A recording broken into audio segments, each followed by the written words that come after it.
Hey everybody, welcome back to another episode of Purple Insider. Look who I found. It's Brian Murphy. He's actually here. He's not on a Zoom this time. What's going on? When in Rome, right? Thank you for hooking me up here at Circa, and thank you for bringing me along for this extravaganza, because where else would you rather be in early December than Sin City? We are doing well for ourselves once again. If you caught the live stream yesterday, I've been here since Friday at Circa Las Vegas. They've put us up. We're in a cabana, and it's just hard to explain how intense the sun is and why we can't be facing the sun. But if we were, all you would see is just sun and nothing else. But right outside of us, the heated pools, the giant TV screen that's about the size of a football field, and where we are, it's probably like 75 degrees where we are, but outside it's more like 60. Well, we're right in the sun, right in our cabana. It's a very cool place. And last night, Murph, The sun feels like God's flashlight, by the way, silently judging us. That's right. Yeah. Well, so last night, Murph, we had a party here for Vikings fans, and it was at Circa. It's just a bar that's inside of Circa next to their sports book. And I ended up meeting a lot of Vikings fans last night. It was a really cool experience. So if you came out, if you're one of the people who listens to the show and came out, thank you so much. And one guy brought me 2 Diet Dr. Peppers. Like, he actually went to the store and out of his jacket pulled 2 Diet Dr. Peppers for me to drink at the party, because everybody knows that I'm not a drinker. So You're a cheap date. Yeah, I know, right? It was great. No, but it was really great to meet people. We had a fun time. And this is weird because we have a news item that we really have to talk about. And of all towns to discuss this, by the way. It's an awkward transition because we're having a great time. It's so much fun. The booze is flowing. Hey, everyone. Maybe Wes Phillips should have stuck to Diet Dr. Pepper like me. But we'll talk about that. And then I also want to tell you about the things that I heard from Vikings fans last night, because I was probably there for like 3 hours, and it was entirely just hanging out and listening to these people's perspective on the team, which I really, really enjoyed. And I like that part of it. And I think I took away some interesting things from how fans feel about the team right now, and then the big picture of this. But we have to talk about, to start, Wes Phillips gets a DWI. If you haven't seen it, Kevin Seifert from ESPN reporting that he got a DWI, 0.10 over the limit. I don't really have any other takes about this other than he's going to coach, and that's the unfortunate incident that no team at all wants right before the biggest game of their season. It's a distraction. I don't know if distractions are real when it's an offensive coordinator, if that could distract a whole team of grown men or not, but it certainly is putting them in the news cycle for a reason they didn't want to be there. No, it's unfortunate, and it comes in that vacuum of the news cycle, of course, which is Friday night into kickoff on Sunday. So, yeah, as according to the Seifert's report, 0.10, driving back on 394. He's going to deal with it. The team knows about it. It's an unfortunate mistake that he's going to have to reckon with legally. The team's already put out a statement. They've consulted with the NFL. He's going to be on the sideline Sunday. He's going to be participating in team functions. We'll see how this plays out. I don't think in the overall scheme of things, it's going to be a major distraction. It probably won't be. He's not the primary play caller anyway. This is Kevin O'Connell's offense. So it's just going to have to be something that the team's going to address at some point in the press conferences on Sunday. Not exactly there's no ideal time for a DUI arrest. Probably not coming out of the bye going into your most pivotal game of the season as well. Yeah, I guess that's the only real takeaway here, is that to have something like this happen, the timing is not particularly good. I mean, because this is a game where if they win, then we're talking about playoff scenarios. We're looking at, all right, what's the route going forward? You go to Cincinnati, you feel like if you get 2 out of 2, here are the next 2, and then go down the stretch with those 3 difficult games that all you need is 1 to get into the playoffs. And then you have something like this pop up right before that. But there doesn't seem to be anything else to the story. So it's really just this happened and now you carry on. But maybe if we're trying to look for an angle, when Jordan Addison went 140 miles an hour and was arrested for that, there was no consequences whatsoever. He came out and practiced the next day and was taking first team reps and everything else. And there was a bye week arrest last year with no consequences. Wes Phillips is not going to face any consequences.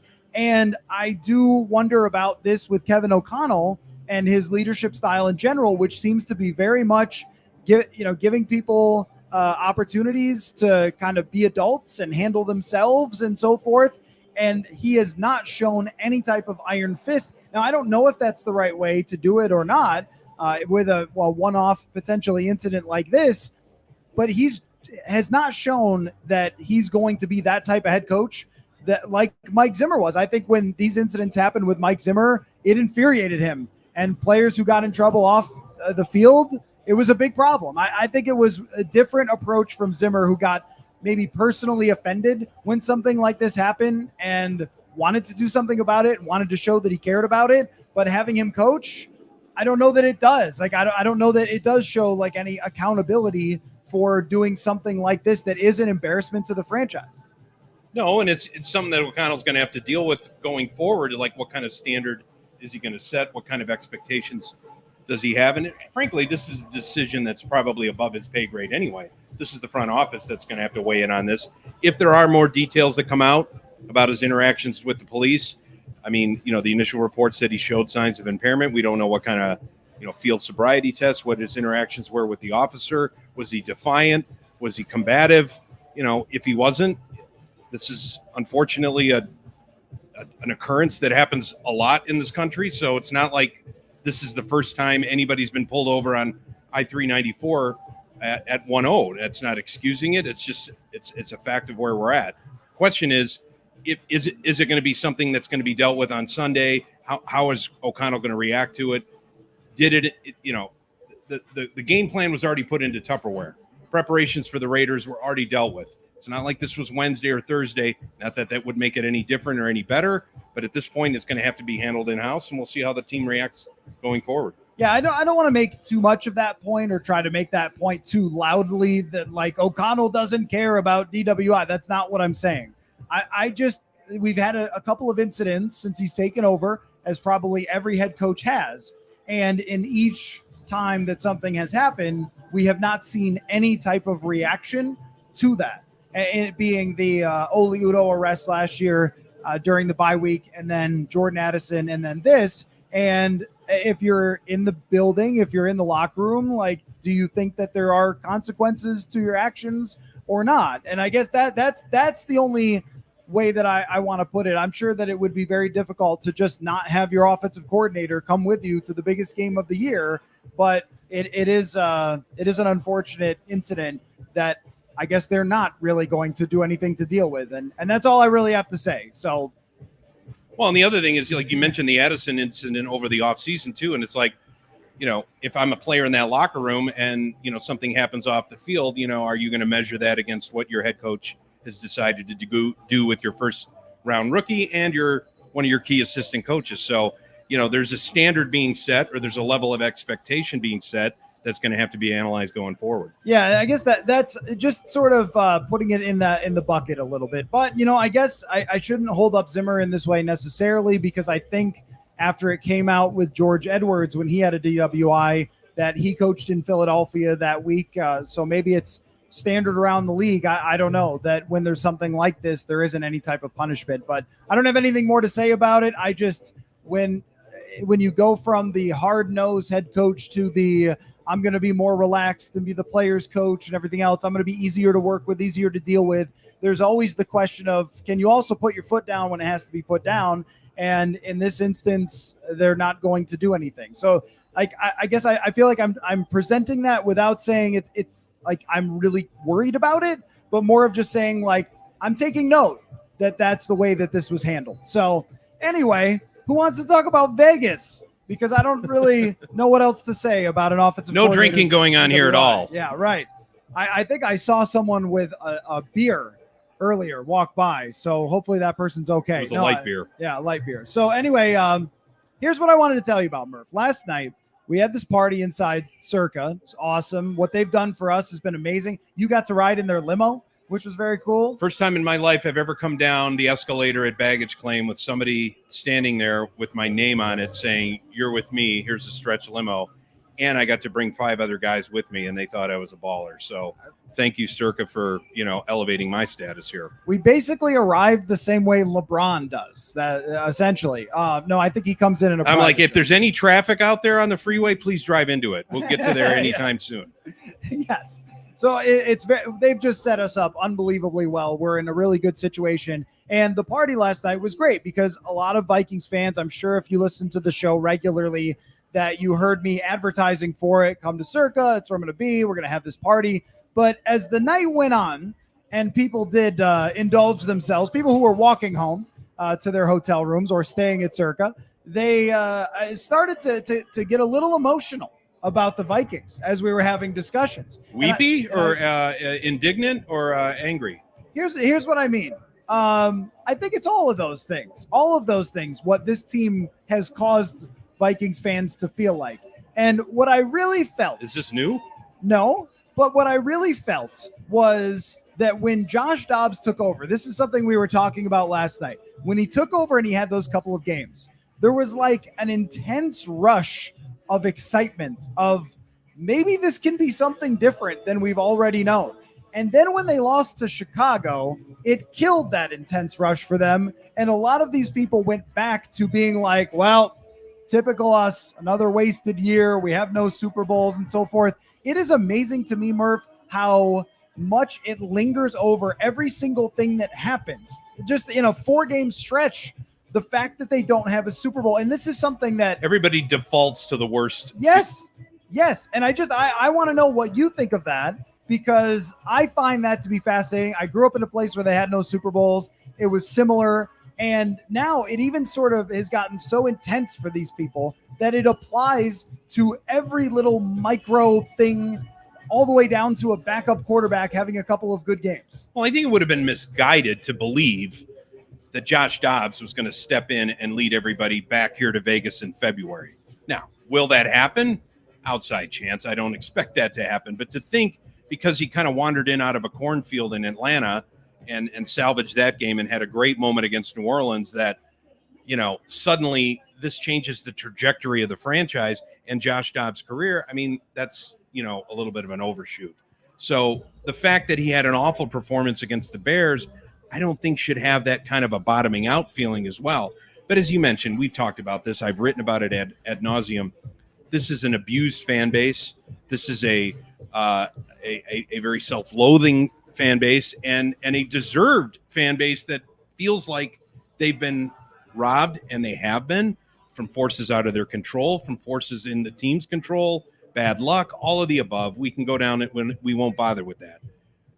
I understand the psychological reaction, but where they're at right now at 6-6 is not a bad place to be, considering you were 0-3, you were 1-4, you lost your franchise quarterback to a season-ending injury, and you're really still playing with house money at 6-6 and still in contention. All right, we're gonna have the owner of Circa on here. Actually, come on in, Derek. Come on in. All right. Sit right there. We'll shuffle over. So we're on camera here. We're live on YouTube. You can slide over. People can see your awesome suit. Let's see if we get you in the shot here. More than me. All right. Derek Stevens, everybody, owner of Circa. I'm Matthew Coller. This is Brian Murphy. Brian, how you doing? This is Brian's first time here. My second time here. Let me tell you, man, we've been talking pretty much nonstop about how awesome this is. And our friend Aaron, who set all this up, he said that we should just ask you how this happened. Like, how did this happen? Like, people can't see it on the camera because the light is too intense. But there's a football field-sized screen with every sporting event in the world going on out here with heated pools. And it's one of the coolest things I've ever seen in my life. Like, how did this happen? Well, I love coming out to Vegas, and I'd come out for work. I'd come out for sporting events, and I'd come with my girlfriend, my wife now, and she loves going to a pool. She loves listening to music. I like betting on games, and I like seeing games. So I'm from the Midwest, so I always thought, you come out here in November, December, January, the weather's gorgeous. Look at this. What is it, around December the 9th today? The clouds, not really much. The sun's beautiful. You get a suntan out there. It's gorgeous outside during the day. So we always thought we were going to build this great outdoor aqua theater This is our theater. It's our theater of sports, Las Vegas sunshine, and some nice, refreshing drinks all put together. So you got the Super Bowl coming in about 2 months. Tell us about what that's going to mean for you, and what are you preparing for here? Well, we're very prepared. I think Vegas is very prepared for the Super Bowl. I mean, I think for a lot of communities that have never held a Super Bowl, there's a lot that goes into it, and it's a shock to the system. I mean, when you think the non-traditional sites, let's say, I mean, when Minnesota had it, when Detroit had it, when New York had it outdoors, yeah, when Jacksonville, some of the communities that are not in the regular rotation, it's a major ordeal. But Vegas, we put together 300,000 people every single weekend, and we turn it over week after week. We just got off of F1 2 weeks ago, so that was a pretty major event. We've sold Formula One for you football fans that aren't familiar with the acronym. Yeah. And then obviously for football weekends, I mean, we're sold out every weekend. So I think Vegas is very prepared for Super Bowl. Obviously the worldwide eyes with the Super Bowl, so Vegas is going to get a lot of attention. So we're all excited about it. Should be a lot of fun. I'm curious about just since the Raiders came, since you've seen, I mean, even since you built this place, there's just been such an influx of pro sports here. I mean, it's incredible. How and that's the A's may be coming.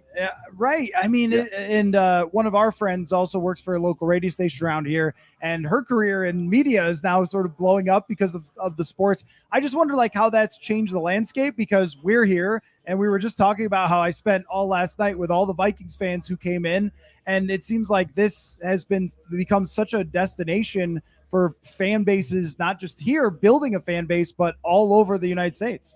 Yeah, I own the AAA baseball team here for 6 years. So that was back in 2007 for 6 seasons. And I did a lot of interviews back then. And I said I always thought Las Vegas was ready for all 4 major sports. At that time, though, it seemed a little bit far-fetched because there was still a black cloud over Las Vegas because of sports gambling. But nowadays, sports gambling is legal, and I think in a little more than 30 states. There's casinos in most states around the country. So the stigma of gambling and sports wagering, that's kind of come off now. I mean, I think everybody's really kind of come to realize that sports wagering is good for leagues, it's good for league owners, it's good for players, it's good for the Players Association, good for fans, it's good for vendors. People are interested. If you got a blowout of a game, thank God there's a point spread. It's gonna sell an extra hot dog and a Pepsi probably. It's gonna keep people engaged. It's good for advertisers. And I think what transpired when the Golden Knights came here as the first team, this community just embraced that hockey team. And for a city that had no background in hockey, the hockey team just went crazy. And then obviously now with the Raiders and with the A's coming, I think what we're seeing is that sports are some things that many people enjoy by themselves, but sports is also something where you can enjoy as a group, where fan groups can come together. You can have your neighbors over. You can have your buddies go out to have an event. And I think sports is so often enjoyed in groups. And if you're going to enjoy it in a group, oftentimes you take a road trip. And if you're going to take a road trip, if you're going to come watch your favorite team play, you've probably got the date when they're playing against the Vegas team circled, because Vegas is a great team to visit. So I think, the way the NFL's beautiful schedule is so synchronized, every franchise will get here once every 8 years at least once every 8 years. But every time they come, the first time the Vikings have been here. So this is awesome. I just loved seeing all these Viking fans throughout the whole city last night. It was awesome. So if I'm coming out here, and there's a million sports books I can go to, why am I going to come to Circa? Well, I would tell you now. Of course, I'm going to tell you. I'm going to tell you the truth, even though I am biased. If you're a sports fan, you come to Las Vegas, you got to come to Circa because it's the world's largest sports book. So it doesn't matter where you stay. Aren't you going to want to come and see the world's largest sports book? We take the biggest bets. On an NFL game, we'll take $300,000 if you walk up to the counter. Really, no questions asked. You got to fill out a couple forms, but really, no questions asked. So we take large wagers. We don't limit people, and we really focus in on sports. The sports isn't really an amenity to us. It's a core part of our being here with Circa Resort and Casino. And then I think you can see out here as well. If you stay with us, you get to get into Stadium Swim for free. And this beautiful 143-foot screen out here begs for a group, begs for a party. And the heated pool does not hurt either. I mean, I was telling Aaron, it's not hard to do your commercial. I don't struggle to say, well, yeah, actually, come be in the sun with all the heated pools. Come from Minnesota, by the way, where it's probably 20 degrees at this point. What's a parade look like in Las Vegas? Because we were just talking about that. We don't have them in Minnesota, and then Vegas get a team, and of course the Lynx have won championships as well. The Aces have won 2 now, and then the hockey team as well. I mean, just what is that meant to have those as far as Las Vegas? I mean, you mentioned it's so crazy how quickly this has happened, where it becomes a destination sports town. But I've got to think that the success of the teams has also played into that. Yeah, I think the success of the Golden Knights certainly played into their interest level. I mean, their initial season was kind of crazy to make it to the Stanley Cup Finals. And I think the Aces' success has been terrific. That's really helped them. The Raiders is a little bit of a different animal. The Raiders have not had success, but the NFL is a different animal too. Road teams travel, and I think it was it about 10 days ago or so, the Chiefs were in town, and I think it was 75% red inside that stadium. I expect tomorrow well more than 50% is going to be purple. The Raiders have not been able to develop a home crowd, and I think that's what's a little bit different. I think you're gonna enjoy the hell out of going to the game, but it's effectively going to be a Viking home game in the West. And that's what Allegiant Stadium has really turned into. It's the visiting team that effectively has the majority of the crowd here, and it's just because Vegas is such a great visiting destination. So there's, as a Vegas veteran, I mean, you have the Strip and then you have downtown. So what, in recent years, I haven't been here much downtown. What distinguishes the downtown experience from the Strip experience? Well, first, it's really not that far apart. I mean, you're only a couple miles away, so it's a quick little Uber ride. People ask me that question a lot, and I'm good friends with the CEO of Wynn, of Caesars, of MGM, and they all know how I answer the question. And the question is simply, I don't view us competing with the Strip in any way. We're very complementary to each other. With 160,000 hotel rooms in Vegas, there's only about 6,000 downtown. So, you're looking at 95% of all the hotel rooms are on the Strip. And that means our business models are different. They need to get heads in beds. We're opposite. We just need visitation. So up and down Fremont Street Experience, we'll do 24 million people this year walking up and down Fremont Street Experience. Fremont Street Experience here in downtown is the second most visited tourist destination in America. Times Square is number 1. This is 2. So we really don't compete with the Strip. They need people sleeping in their hotels. We need people that are sleeping in their hotels to come and visit us for a few hours and get a couple of drinks. Fremont Street Experience, we've got 3 stages outside, free entertainment, 365 days a year on all 3 stages. It's I would say a safer, cleaner version of maybe what you'd see in some other locales where it's a big party district effectively, and that's really where I think Fremont Street in downtown Vegas really stands out. It's a big party for everybody.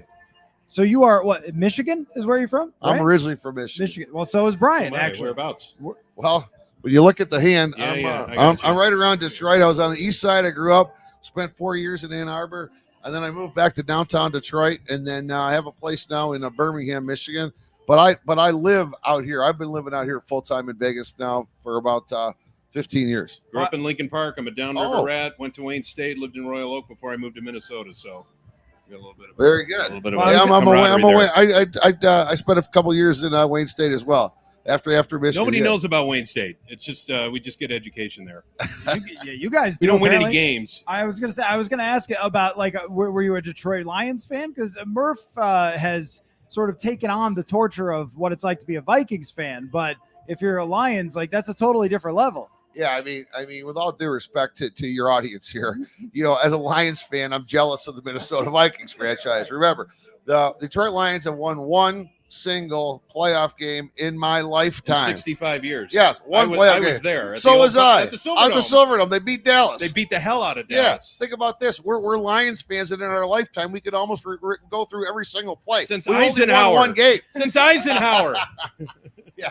So now Vikings have had a few good playoff runs. Obviously that missed field goal is something that haunts the minds of Vikings One of fans. many. But Vikings have had a better run than Lions have had. Maybe this is our year. Maybe, who knows? I mean, would it be the coup de grace if you could get the Lions to Vegas for the Super Bowl? That would be something. I don't want to get too far ahead of ourselves. Let's win a playoff game. That's what my goal is this year. So we don't want to take up your time. I'm sure you're busy, Derek, but we had giant burgers. We're out here at Stadium Swim. What else should we do? Had the party. The party was great last night. I would tell you, Stadium Swim, it's great during the day. And in the winter, this sunshine's awesome. Growing up in Detroit, and you would know it. Oh, yeah. You don't see the sun basically from Thanksgiving until about damn near opening day, right, of baseball. So you get a little sunshine out here. It makes you feel good. One thing that a lot of people really like doing, though, is coming out and watching your favorite team at night. You jump in the water. Yeah. You get a bucket, a 6-pack next to you, and you bring all your buddies out, and it's a great place to watch games at night. We actually do a decent amount of nighttime business out at Stadium Swim throughout the winter. So I would say that if you have time out here, I'd recommend that. I'd recommend making sure you get up to Legacy Club. That's the rooftop lounge, cigar lounge, indoor, outdoor, and it's got the most incredible view of the whole Vegas Valley. So I would recommend you do that as well. You must have the easiest interviews that anybody gets to do, because everybody who comes here is like, "Hey, this is awesome. Tell us more." Yeah, it's not bad. It's pretty good. It's not bad. Well, it's a beautiful place, and we can't say enough how much we appreciate you having us out. It's my second time out here. It's just been first class both times, so I really appreciate it. Really appreciate you stopping by to chat too. Oh, good. Thank you. And I had a great time meeting all the Vikings fans last night, and hopefully many of your fans and many of your listeners came out here for the first time are gonna hang around and stay with us going down the road. We love having our Midwesterners here at Circa. Yeah, for sure. And best of luck to your Lions. We'll see. I mean, they've restored the roar. I don't know. Maybe I'll be back here in 2 months, man. Yeah, that's right. That'd be something. We'll be back. The earth may open up and swallow us all. I can take the microphone from you. There you go. Thanks, Derek. Thanks for the hospitality. Again, appreciate it. Really appreciate it. Thanks again, man. Great to meet you. Thank you. Appreciate it. Thanks a lot, Aaron. Appreciate it. How about that? All right, we'll slide back over. Local. Give us a second. Did you know that? We bonded. No, I had no idea. And in fact, there's only 80,000 of us on the planet that can claim to be at the only Lions playoff victory in 65 years. I mean, we were all there. How funny is that, though, for like a small world thing? Sorry, it's hot in here. I got to get a drink. Do you want a water? No, I'm gonna have a sip of my beer. Okay. But how funny is that, though, that the owner here of Circa and you were at the same football game? I know. Well, here's the problem. There's only one game that they've ever won, so it's really not that hard in some ways because I know, but what are the odds? Right? All the gin joints in all the world. That's what I'm saying. All right, yeah. Well, that's the type of stuff that happens in Vegas. If we can come back here on February 11th and share that same conversation, I'll die and be happy. Well, maybe we will. And you know what? It actually ties back into what we were talking about right before Derek Stevens came in. Tortured fan bases? It's tortured fan bases. And I have really started to think a lot about even everything we talk about and how it all matters to the bigger picture of Vikings fans. And, I get sometimes when we talk about tanking, people get really itchy. What do you mean sometimes? You were all over tanking about 6 weeks ago. I'm all over tanking always because it gets people championships sometimes. But it's not living in the now, Coller. You need to live more in the now. Yeah, well, people do say that to me when I come out to Vegas, that I need to do more living in the now. I mean, this is a now city. It's got some great museums. It does. Who goes to Vegas and goes to a museum? Are you out of your mind? Earlier today, you guys want to know exactly. So people, What, you're looking at a Renoir on the Strip? People last night that I'm meeting, they're saying like, well, what else do you do? We feel like we know you all about the football, whatever else. And I'm like, nothing. Dr. Pepper and art. That's why I came to Vegas for. So today, the most on-brand thing for me ever, I was in my room upstairs here at Circa, and I was watching a chess tournament, and I was working on a story about CJ Ham, which purpleinsider.com, go see it. It's a good story about how I weep for you. How they've used CJ Ham differently. So while the world is awaking and heading out to party, I was transcribing my Jerome Felton interview, who was talking about CJ Ham. So that is very much on brand for me. But just what we were talking about, though, like, where does Josh Dobbs fit in the whole lore? Like the whole thing. At the end, His story isn't complete yet. That's what I'm asking. At the end of the day, where is Josh Dobbs going to fit in this whole giant I don't know picture? until the end of the day comes. We're at about 2:00 in the afternoon on the Dobbs experiment. That's Are what we I'm not? saying. That's what I'm saying. I want you to try to figure it out. Where's it going to go?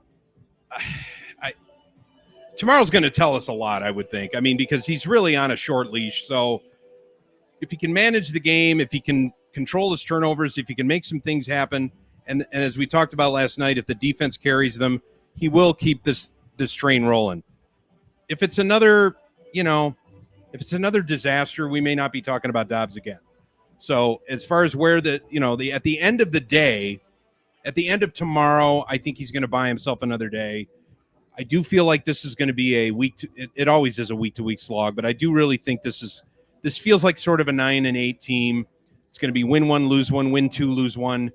It's going to come down to that last week. I do think Dobbs is going to be there at the end, but I don't think you can judge him at all until the totality of it all comes into play. It may all come into play tomorrow at 6:00 Central Time, but I do feel like it's still an open book on him, and I'm glad O'Connell, just for the sake of the story, for the sake of the possibility, the what if, I do feel like Dobbs gives them the better chance to really make something out of nothing rather than the safe choice or the evaluation choice of Mullins and Hall, respectively. I think at the end of the day, we'll probably talk about it like the year that Gus Frerotte came in for a while and was like 38 years old. And yeah, but Dobbs is not 38. Dobbs has potential. Frerotte was a placeholder. We knew what Frerotte was. He was sort of a guy that can give you 6 starts and maybe get you from point A to point B. There's still potential upside, and there's an open-endedness to Dobbs, and there's a skill set that I think excites people more than Frerotte.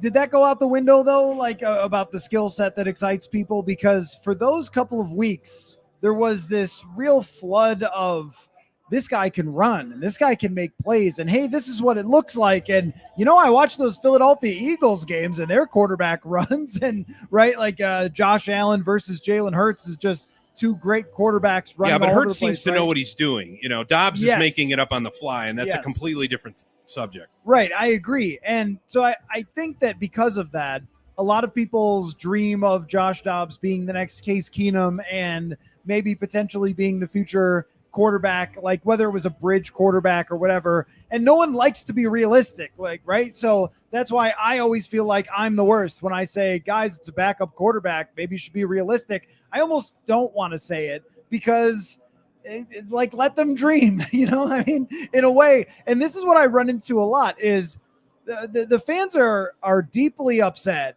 because of everything, just gestures at everything for the reasons they're deeply upset about this franchise. Probably and because the Packers are coming back on too. Well, and that could be it as well. But also at the same time, when you talk to some Vikings fans, they'll be like, yeah, I mean, this team makes me so upset and I just get so mad. But I keep coming back for more. And then the next sentence will be, well, but maybe Dobbs, and I think that was, I'm not going to say it was. There's no cold turkey in this fan base. No, there is not.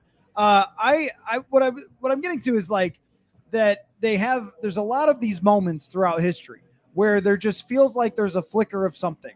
And I want so badly for these people to have their moment, right? Like we're talking about hosting the Super Bowl here. We're in Vegas and everything. And it's like, so badly I want these people who have gone through this and had the flickers of hopes dashed and their spirits had shot down every time. You sound like a social worker. To actually have that, yeah. And it's a weird position for me because I just cover the team, but yet when I meet these people, it's like, I want it so badly for you. I want this to work for you. I don't think it will, but I want it to for you. Well, I do too. I mean, my 12-year-old son is all in and has been all in and was, I'll admit, he swore at the television during the Monday night game against the Bears. And I almost looked at him and wanted to punish him, but I'm like, you know what? It was said in the right context. I understand what you're saying. Welcome to being a fan. I mean, yes, I get it. Everybody wants to root for the positive story and the feel-good story. There is a sense of realism here. What I'm saying is you need to enjoy it week by week. I think everybody always wants to take a look at it from what does this mean in the grand scheme of things? What is this going to mean for our draft implications? What is this going to mean for 2 or 3 years? This is a 6-6 team that was going nowhere at 0-3 and 1-4 and lost its franchise quarterback and its superstar wide receiver. It brought in somebody off the street, literally out of a cornfield, to work some miracles. It's still in play. You're still relevant. You're still battling. I don't think you need to get worked up and be angry about what might have been or who's screwing who or what decision should have been made. You got to live in a little bit in the moment. And that's why you're in Vegas. If there's any town where you're going to live in the moment, I would think it would be Vegas. But here's what I'm saying. This is a 5-game slog to the end. I think they're going to be there throughout. This is the game tomorrow. Dobbs obviously needs to make something happen, but I do believe, as I said last night, it's going to be more on the defense. It's going to be more on what O'Connell can do in terms of managing the game. I still think this team is relevant. They're going to be relevant for the next 3 or 4 weeks. I think you are so much better than me at looking at things from a singular season perspective, because I've always, even since I was a little kid like your son, playing video games and so forth, building rosters. You had a 5-year plan? I did, yeah. No, I mean, I could have, when I was your son's age, I could have told you nearly every starting player on every starting or on any NFL roster. You can too. Every single, yeah, like that's what I'm saying. And what does that do for you? So what I would do, well, it made me lots of money. I'm right. It got me here. Huh? There you go. You're subsidizing me. I'm not going to disagree with you. Yes. Okay, maybe the lots of money part is a little much, but it did get me here. No, but what I mean is that even since I was your son's age, I was going on Madden and taking these rosters and trading players and drafting players and building teams. And on some of the old Maddens, you could develop players, which was super cool year to year. So you'd simulate to the next year and you'd build your team until you had a powerhouse, and then you try to win the Super Bowl. At the time, it's like Madden 03. So it's like 2010 by the time you feel like you're ready to win. So I've always thought that way about teams, about when it's your time. And if you're in the middle of a season when it's not your time, you have to be getting closer to that and developing and everything else. So I'm always thinking, with everything that happens, are we closer? Or are we far away? And this season, I feel like they're closer because Kirk Cousins not under contract, because they've developed a lot of players, but also from the single season perspective, if they lose every game from here on out, and I come on here and go, hey guys, actually they're closer because of whatever. Like, no one wants that. But then again, if they go 9-8 and then they lose in the first round, I'm going to go, I don't know. It was okay. I guess they're closer, but they didn't tank, right? Like, so. Yeah, but if they were tanking, would we be sitting in a cabana right now talking about the possibilities of this season? Yeah, I had this deal months ago, but yeah. Nobody'd be watching. No one would be watching. I'm not sure. We can't see the computers in the sun if anyone's watching anyway. So if you are, there's some comments. Thank you, everyone. If you wipe your screen once in a while, we might be able to read them. It's so bad. Yeah, this is the travel computer. Look, it's got a chip off the top. It's nothing but shrapnel. It looks like you sneezed 5 times on it. Well, you tried to rub it with your finger, which didn't help either. All I'm saying is, we'll be here all weekend, by the way. Rickles and I. We're always asking, what does it mean? And I think even from my own self, living in hey, they're playing the Raiders, and if they win this one, they're getting in the playoffs, has been very hard. And I think it is for all Vikings fans. That's what I'm saying, is that I'm not the only one who was like that. I think a lot of people, over the more access they've gotten to more media, more analysis, more everything else, that I see fans think similarly about that big picture. And I think that makes it harder on them in the moment of a season where you should be excited that there's a playoff race and you should be like amped up for the game. But I also get this feeling it's like, well, I don't know. I don't think we can actually win it. So like simulate to the draft. Yeah. I mean, look, I'm not going to tell people how to root, but if you're as a fan thinking, well, what does this mean for the next 2 to 4 years? What's the point? Why are we here? I mean, I'm in the reason I tune into the NFL at 52 years old is because it's unscripted entertainment. It's the greatest unscripted entertainment out there. And we know that. I don't know what I'm going to see on any given Sunday. I don't really care what's going to happen in April. Now, if you want to tie your emotions and your fulfillment to what their record may end up doing for the next 2 to 4 years, I mean, that's a level of investment I've never had. All power to you. But I really want to see what they're going to do on Sunday. And then I want to see what that's going to lead to next week in Cincinnati, where we have, Jake Browning. What's he's going to be? What does this mean now? Because Burrow was out. And, 6 weeks ago, we were talking about that was a sure loss. And then, Burrows goes down. It's like, well, that's probably an easy win. And now we're not so kind of sure. And then the Packers were written off. And then now that New Year's Eve game is suddenly going to be relevant. I don't want to know what they're going to do on March 1st. Or April 25th, or what the intrigue is going to be at left guard on May 14th at minicamp. I'm here for the game on Sunday. So if you can't shrink the big picture to appreciate the small picture, you're going to drive yourself nuts. Okay, I feel you. But if I made 2 videos, and one video was the hardcore matchup, player versus player, Vikings and Raiders, and then I made another video that said, which quarterback will the Vikings draft? The draft one would do 10 times as many views. I guarantee it. And that to me ties back into your audience. I'll give you that. But I mean, it ties back into this bigger picture of if it's not going to win us the Super Bowl, then we throw it out. Like, which maybe should then not why do be you how it's watch? looked at. Then Right. You shouldn't have been watching the games after Halloween. I mean, you just tuned out. Like, it's over. Cousins is done. I'm done. Well, but everybody keeps coming back. Why? Because the NFL is the perfect drug. Yeah.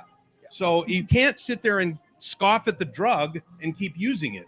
Well, I mean, people are going to watch the games. What else are they doing?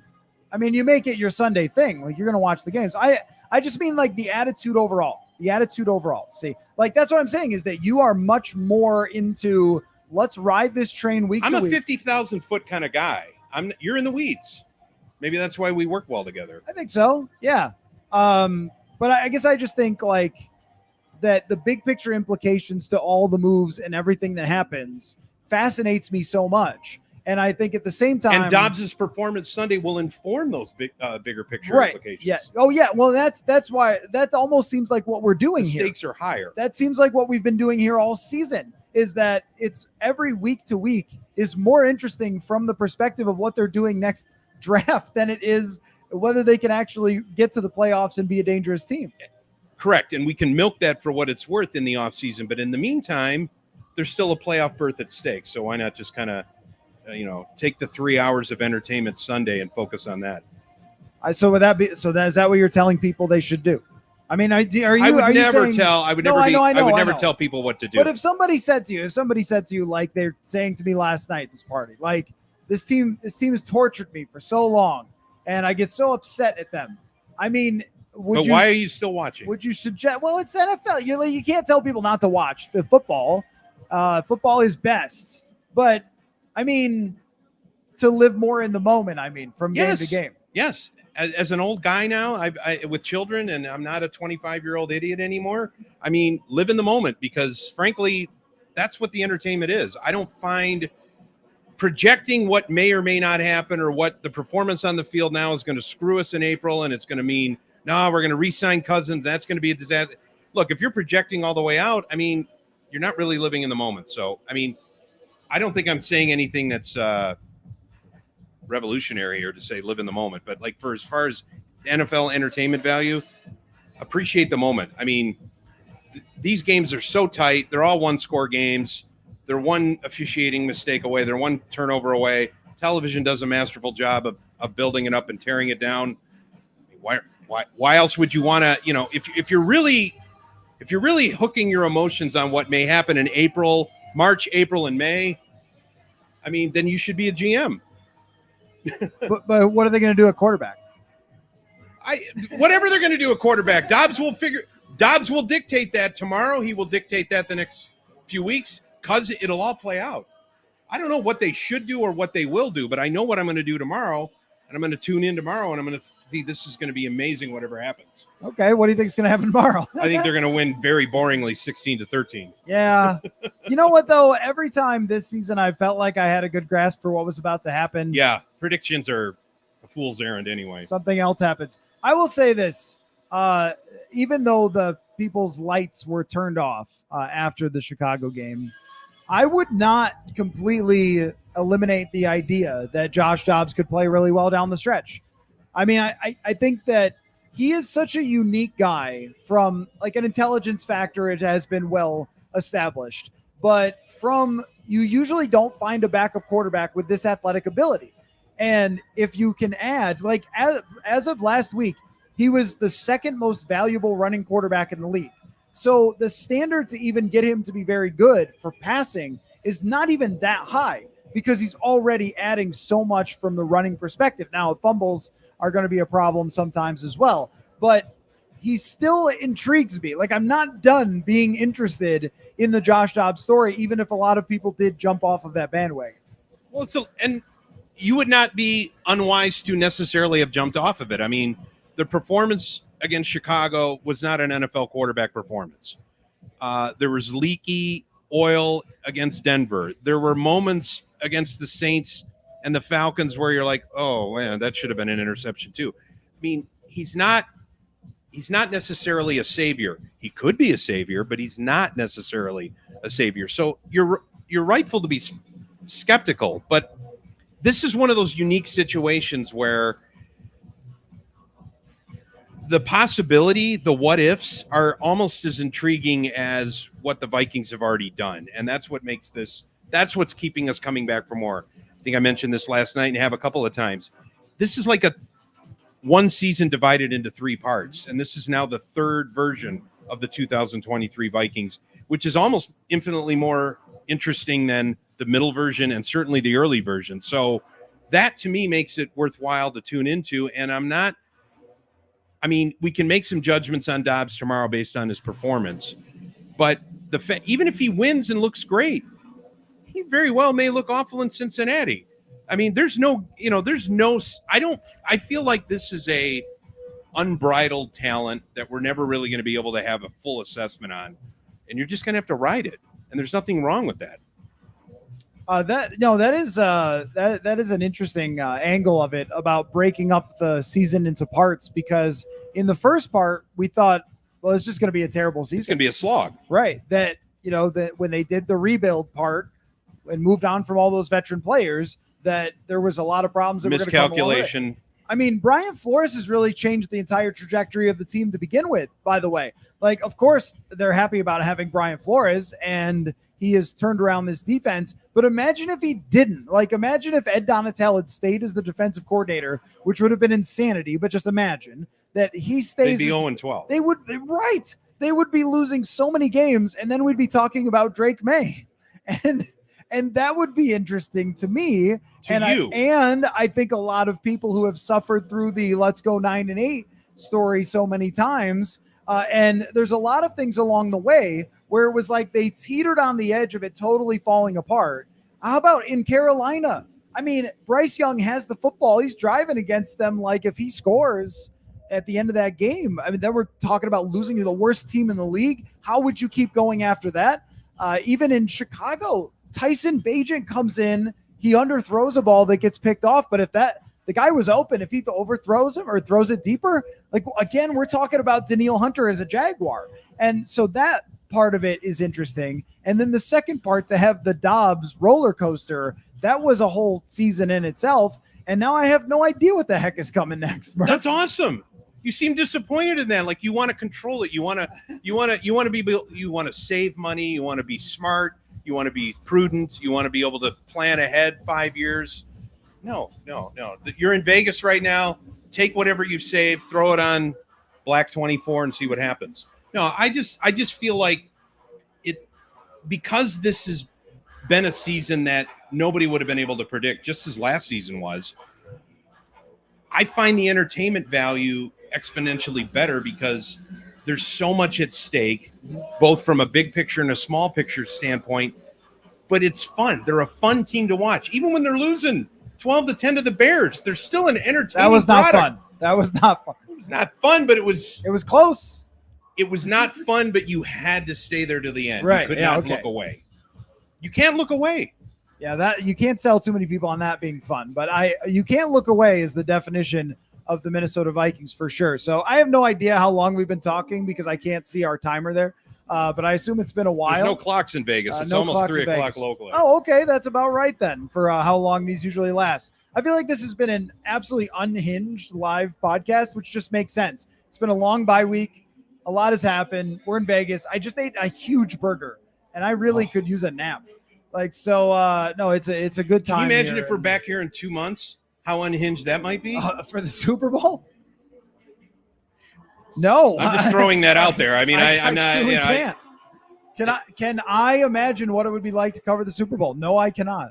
I came very close in 2017, but did not happen. So then I got to go to Media Row at the Super Bowl and have everyone else be talking about their team. So that's how it is. But anyway, well, if you tuned in, I really appreciate it. We're at a cabana in Las Vegas, and what else did you expect other than a completely unhinged conversation between me and Brian Murphy? But we're gonna go hang out here and cover the game tomorrow. It'll be Dane Mizutani. He's gonna shotgun some Dr. Pepper if you want to, tune in later to see how he's holding up. I am wondering who won that chess tournament. We had to go eat lunch beforehand. I'm supposed to get together with our friend Dane. I think there's a knitting convention around. Oh my gosh! All right, I get it. Yeah, I get it. Other people are having a great time, and I'm near them, so that's perfect place for me. Anyway, thanks everybody for watching. And after the game, it will be a much more normal discussion of whatever the hell happens between the Vikings and Raiders, and we will catch you all then. So. Good day. Good day to you too. I got nothing else. Take care, everybody.